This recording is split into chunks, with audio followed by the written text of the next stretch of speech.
What's up, everybody? This is the Wrestleholics Podcast. I'm Drew. DC Hendrix. All right, well, Dedra, I'm gonna let you introduce our new guest today. Yeah, so we are very excited. We got no Manny doing the interview with us. So shout Oh out to yeah, Manny T. He was shout out to Manny. he's still working. So he We wasn't didn't able to fire make him, it. I swear. Yeah, we did not. He's just working and wasn't able to make the interview. But we're very excited. We got a big trip coming up at the end of the month, and we're gonna be spending our entire weekend, January 31st, February 1st, and coming back February 2nd. It's gonna be a busy weekend, but we're very excited. It all gets started with WrestleCon that's gonna be going on in Indianapolis. And we got the Royal Rumble where we'll be covering as media, of course. So it's gonna be a long weekend, it's gonna be exciting, but we gotta it all gets started with WrestleCon. So we're very excited right now to have the official founder, and he also has a website that I want to dig into as well, and promote everything that he's got going on. He's a busy guy, and he was able to take some time out for us right now. So we are joined by the founder of WrestleCon, Michael Bochicchio, joining us right now. Michael, thanks for coming on. Hey, thanks for having me, guys. Appreciate it. So, I mean, let's go ahead and start there. So, obviously, WrestleCon isn't the main thing that you do. So, I definitely want you to plug as I'm checking out literally the website right now. Tell us a little bit and the listeners about highspots.com. Absolutely. It's been my full-time job since 1998. Oh, Let wow. me just, sorry, my father just called as we went on air. Oh, I don't know about any of you guys at my age, whenever your parents call, you get a little worried. But Yeah, no, I've been yeah. doing highspots.com since full-time since 1998.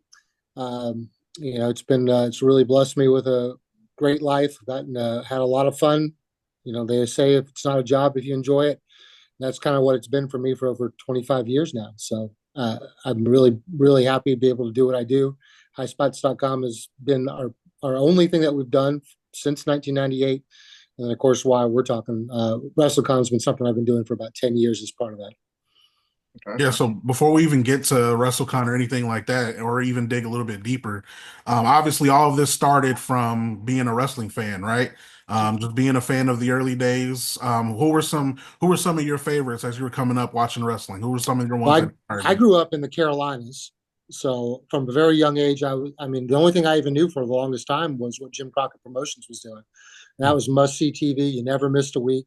So, I got to watch, like, we're talking before the Four Horsemen. We're talking about, when Ricky Steamboat and Sergeant Slaughter and Jay Youngblood, young Ric Flair, Roddy Piper, all those guys were, who I grew up on. And of course, I had the benefit of, even before that, when Crockett hit its peak during the Four Horsemen era, I'd already been a fan for so many years. I mean, it was a good run, but I mean, I've been watching since 77, 78. Mm. Mhm. So as a wrestling fan, we all know like we all intimidate certain wrestlers. Like, which wrestler you feel like this is me as a person? Oh, well, I don't know about that. I don't have the personality of any of them, but I would say that, I mean, for me, maybe my all-time favorite has been Tully Blanchard. I loved his cockiness. I love watching him in the ring. He was just one of those chicken shit heels, like you can never quite beat him. But and he was a bit of an underdog. He was never like the main event guy, like Rick got top billing, until he was always that second fiddle. So I don't know. I've always gravitated towards Tully as like my favorite. And if I'm ever kind of imitating a wrestler, it's probably him. So I assume with booking WrestleCon, I assume you follow pretty extensively today's wrestling as well. I probably followed a lot more in the past than I have now. Now I just have a lot of good people around me that keep Gotcha. on the pulse. And for me, it becomes more of the business side. But I mean, I've made so many great relationships working in this industry since 1998. There's a lot of people that are on TV now or off TV now, and I call them friends, but they're just great business partners. So you were saying you started in 1998. What inspired you to even start WrestleCon? Well, so 1998 is when we started High Spots. I was actually going through law school from 95 to 98. And I remember my contracts professor, day one of contracts, being a 1L, which is first year law school, said, hey, if you want to not be crazy, you probably need to pick a hobby, or you need to pick a little side hustle, or just do something. So when you just want to get away and unplug from school, you can do it. And I had already been very active on the tape trading industry, which was, VHS tapes back then, dating myself. But I mean, I was watching everything I can get my hands on, from ECW, Smoky Mountain Wrestling, All Japan Women. I mean, I just couldn't watch enough of it. And then when you get to law school, you don't have the time to keep up with it all. So I kind of turned it into a little bit of a side business with tapes. So I'll admit I was bootlegging tapes in Hey, we all 96, did it. 97. We all did it. Bootleg King, man. Paid some bills. And then, when I got out of law school, it was the era of like Steve Austin was on top. The internet was just thriving. And back then I was a lot smarter than I was now. So I could write my own code and make my own website. So it was a no-brainer to kind of take a chance, and that's what I did. First year, I dove head in, and I was making trips to Mexico twice a month, picking up products, luchador masks, boots, outfits. Just started to make the relationships that you need to have a successful business. So, but long story short, WrestleCon, preceding WrestleCon, I got involved with a friend of mine. His name is Sal. We call him the Big Cheese. He was doing Wrestle Reunion. You may have heard of that name. He was a little ahead of his time. He was the first guy to book a convention that was maybe over the top, way too many talents, and he did that a couple of times. And he lost a lot of money doing it that way. People wouldn't even believe that there'd be 100 wrestlers under one roof. Now, it's almost to be expected. But back then, it was absurd to even think about it. And I think he charged $299 to meet 100 wrestlers. You do the math. That's crazy. Right? Oof. That's crazy. But people are like, no, that ain't going to really happen. That's impossible. So, he had 3 events. None of them made money. But I could see kind of like the idea behind it. So I partnered with Sal for a few more Wrestle Reunions. We took it to the left coast. We did 3 in Los Angeles. We did 1 in Toronto. We did 1 in Miami. And I kind of worked out some of the kinks that he had, but not all of them. And then, and then we decided that, he didn't have the passion for it anymore.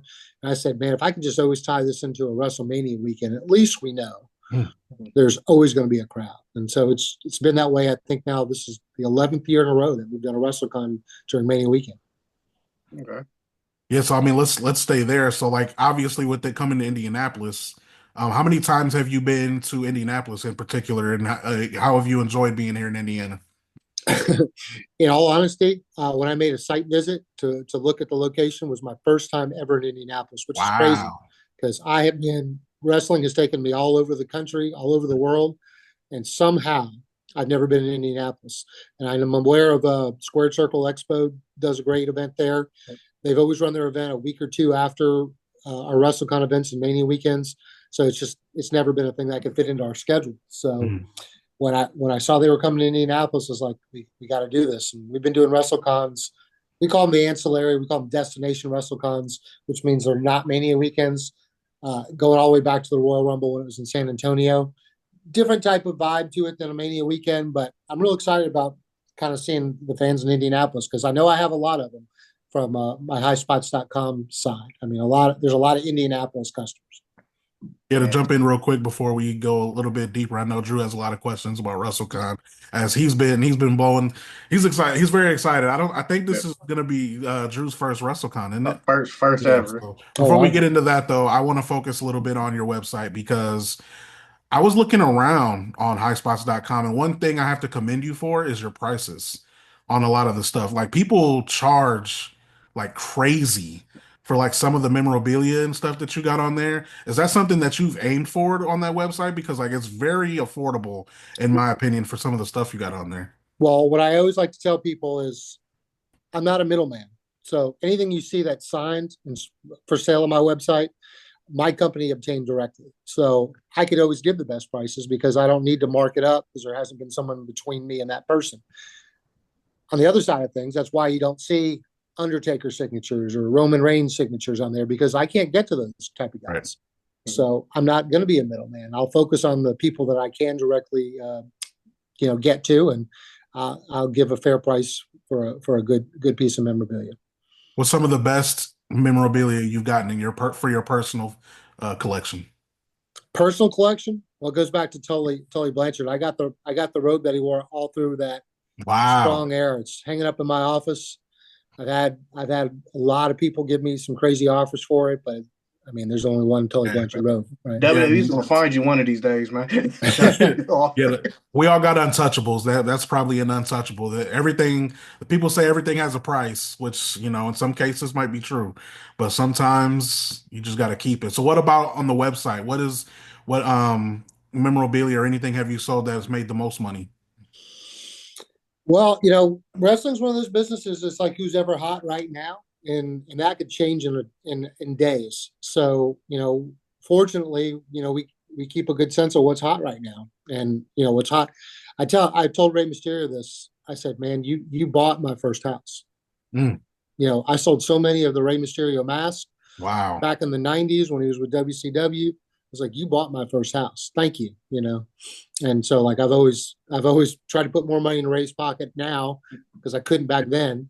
And and I worked with Steve Austin. I said, like without you, I probably would not have started iSpots.com. He was the man on top. Everything was rolling. The timing was perfect. I mean, if we didn't go through that, wrestling's always been about ups and downs. If I don't come out of law school with wrestling being where it was in '98, I'd probably become an attorney. High Spots never gets formed. So, thank you, Steve. That's crazy. I can't even imagine. So when you were saying talking about Rey Mysterio mask, like the prices you were selling them back then, do you think you could get them for the same price I now? couldn't even buy him. I couldn't even buy a mask right now for what I sold him for back then. Oh my I was God. literally, I made 25 trips to Mexico City over 2 years. I would literally go up there, load up a bag, a lot of Rey Mysterio masks, a lot of La Parca masks, and I'd come back and I just sell them right online as fast as I can get them, as fast as I can get them. Man, So I respect that hustle. on the website though, so like explain to the listeners, like for people that haven't been to the website before, explain some of the things that they will be able to purchase when they go to the website. Well, sure. I mean, I've got you can see there's three different sections of my website. One's for promoters, one's for wrestlers, and one's for fans. And we have a really good connection with the wrestlers. We have you've maybe heard of the brand AMA, Yep. the knee pads that you see all the big stars wearing. That's our brand. So if you see an AMA pad, that came from us. There's no third party that sells them, only through us. And I hear all the time, and that's been one of my best assets in terms of having relationships with wrestlers that I could call on now to do memorabilia, is because when they were starting, they almost always got their first pair of boots from us. They always got their knee pads from us. They always got their first gear from us. So, not only the database I have, but, usually the history I have is really benefiting us. In terms of memorabilia, I was telling you before we went on air, we have a show every Thursday night where we bring in a different wrestler and they do a signing right on camera through our Facebook page. So we accumulate autographs on a weekly basis, if not just from that person, from the dozens and dozens of private signings that we do throughout the year. So we are accumulating way more merchandise at a faster pace than I'll ever be able to sell it, even on our best day. And it's why people kind of call me a hoarder of sorts, because if you come into my office, every time that you come in there, it just looks like it's grown. So I'm just gonna get on my favorite part is Wrestlecon. Like I said, I'm a first time guy. I can't wait to go. And like my biggest question right now is like, what's the process like on like just selecting wrestlers to come to this? So I do book a couple of wrestlers. Like for instance, like I have booked Sting and I have booked John Moxley. They're our guests. They're the two guests that WrestleCon is responsible for. But what we do is we open it up to vendors, and the vendors or the wrestlers bring themselves in, and so it's kind of like there's 30 different small businesses under one roof. So that's why some people have different rules than other vendors. Some people will upcharge to sign an action figure, whereas other people won't. There's no consistent rule. I don't sell an autograph for everybody. They kind of do their own thing, and that process has worked really well for us. And I have a lot of wrestlers now that they're like, "Hey, where are you going next? When does the table go on sale?" So we have guys like the Honky Tonk Man or Jim Duggan, like they're bringing themselves because they know with our history that they're going to do well there. And then we have other great vendors like Tony Hunter or big time wrestling Steve Perkins, guys like that. They travel around and they kind of support the event. And obviously they have to do well or they're not going to keep coming back. There's You go ahead. So what's a typical day like at WrestleCon? Well, for Indianapolis, we're going to have 2 days, Friday and Saturday, and we realize everyone's there for the Royal Rumble. We're not stupid. They're not coming for us. They're coming for WWE, the main event. So we're working around the schedule of SmackDown, and we're working around the schedule of Royal Rumble. And we just decided this year to do free admission so people could kind of bounce in and out and not feel like they have to spend money if they're only there for an hour or two. We're right across the street. We're actually connected by a sky bridge to the convention center where Fanatics will be doing their event. And we're literally inside. You never even have to leave the walkway right to Lucas Oil Stadium. So it's going to be a great event for people that kind of maybe just want to see our event for an hour.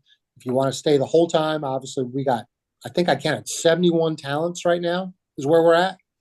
I mean, you can't possibly even meet all 71 talents in 2 days. So even if you invested every hour we're open, you're not going to be able to meet everybody. It's impossible. Man, I about to say, I don't believe you on the 71 wrestlers. It seems like every week, man, it's either like 5 more wrestlers getting added to the event or 20. I'm like, man, I thought it was going to be like 10, but I was like, man, you just keep on lining them up. There's 71 on my database list. I think we've announced about 59, 60 of them. I'm probably going to pop out 4 tonight. So just to get caught up, because everybody's like, man, when am I getting on the website? I was like, I'm trying to do 1 or 2 a day, because inevitably, whenever I stop announcing somebody, the fans like, is that it? You done? You done? So if I could keep saying, hey man, I've had an announcement every day now for 71 days. You know, when I stop announcing somebody's when we're done. Yeah, I think when we first started our initial discussions, I think it was like around like Halloween or something like that. Like, yeah. It was a while ago, and so a lot of talent has obviously been announced since then. So, like Drew said, we're very excited for our first time. So, for people like us, right, that are probably going to be also experiencing their first WrestleCon, how would you describe the atmosphere? What can they look to expect when they attend WrestleCon? Yeah, it's a real relaxed atmosphere. We obviously have every wrestler has their own table.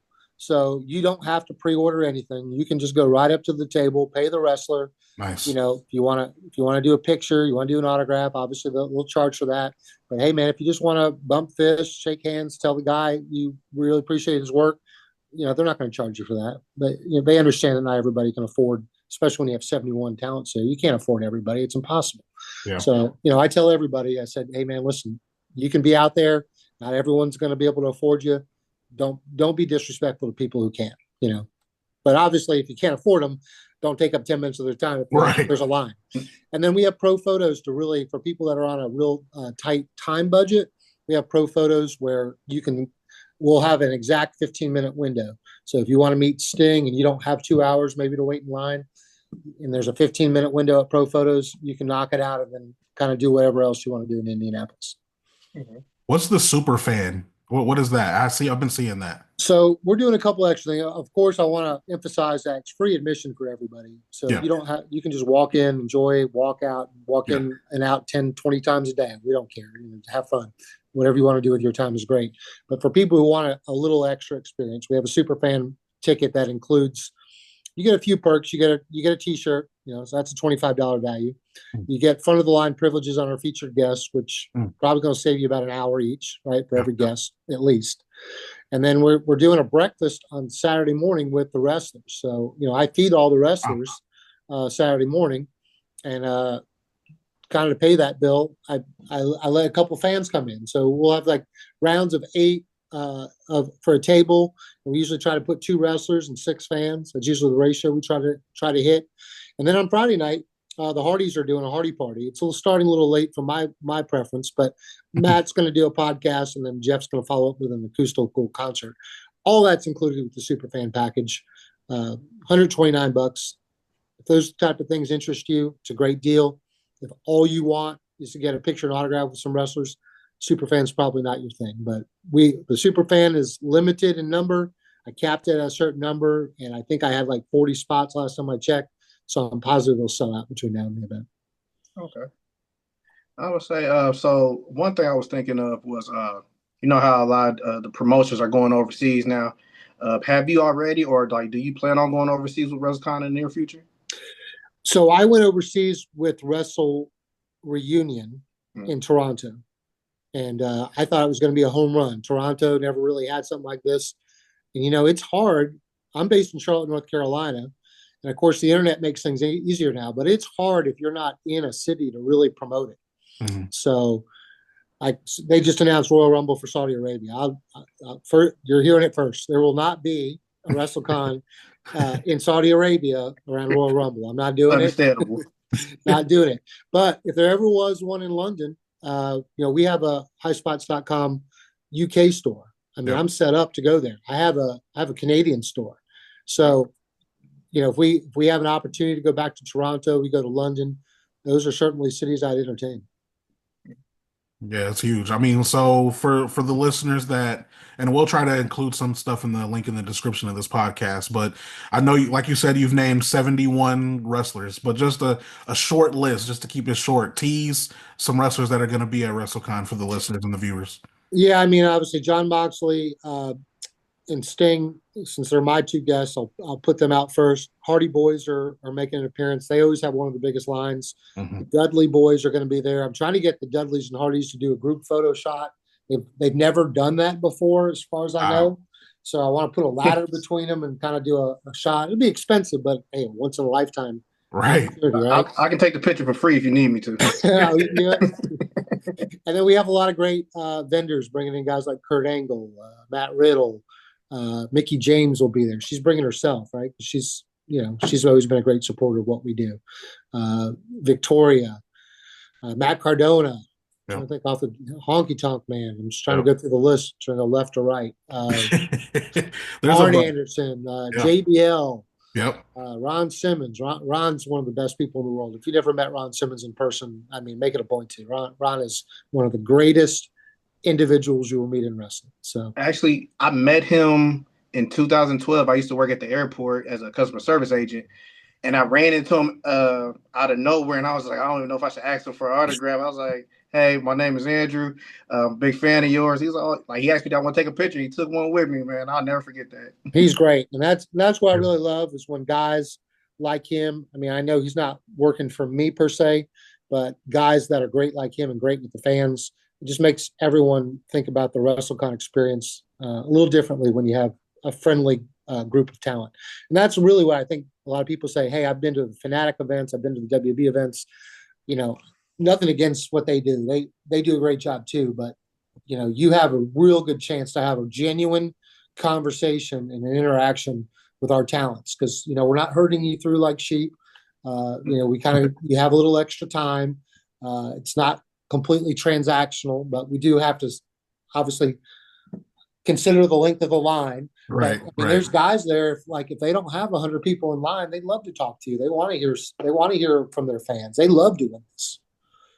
Yeah, there's just my short list of people that, I mean, in addition to everyone that you named, two that instantly got me excited was one, formerly known as Mr. Kennedy.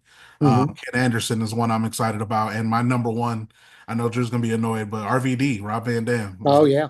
Yeah. Definitely that's my favorite of all time. I grew up in ECW era, so. And see, Rob's another guy. Rob will talk your ear off. He'll keep you at the table for 20 minutes. There we go. That's what I like to hear. He loves talking to That's what I like to hear. We joke. We've joked back and forth on Twitter a little bit about his weed show.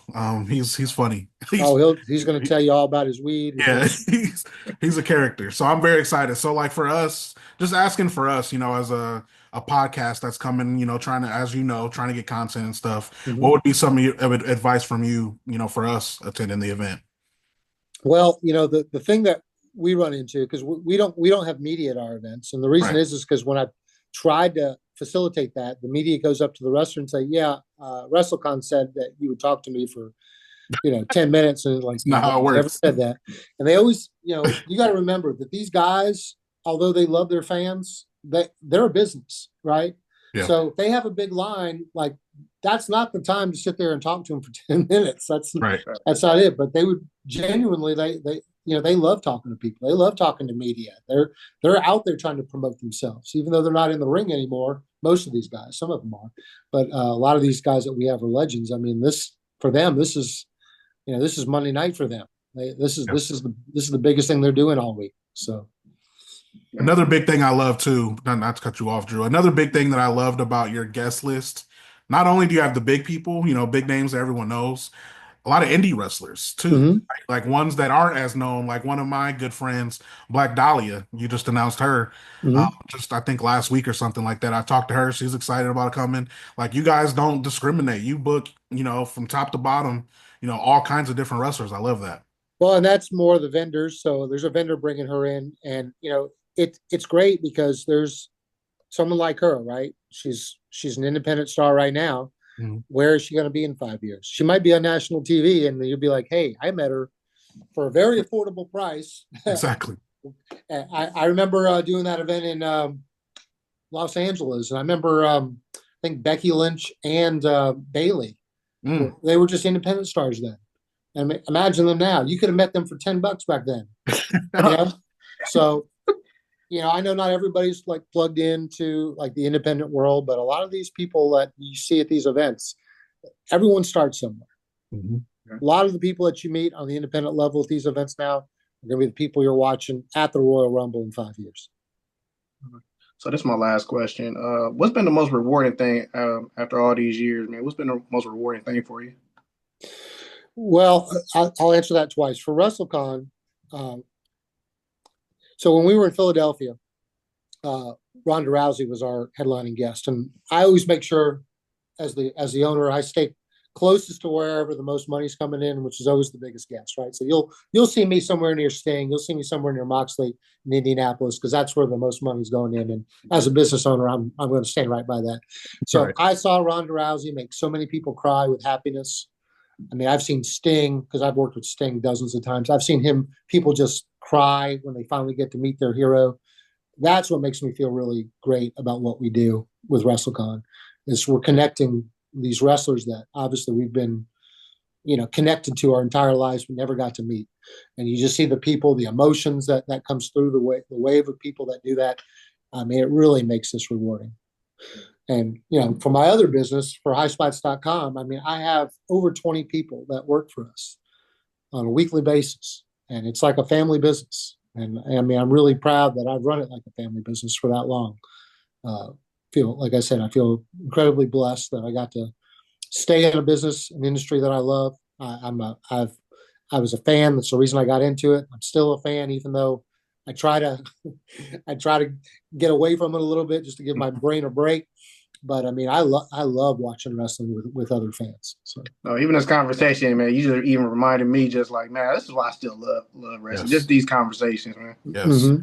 And that's what makes fun going to Royal Rumbles or Manias. Or I mean, where else can in your real world you got a couple of people that are wrestling fans, but most of the time when we're around normal people, they look at us like, you like wrestling, Right. Right. But when you know it's fake, right? Yeah, like so is everything you watch on TV.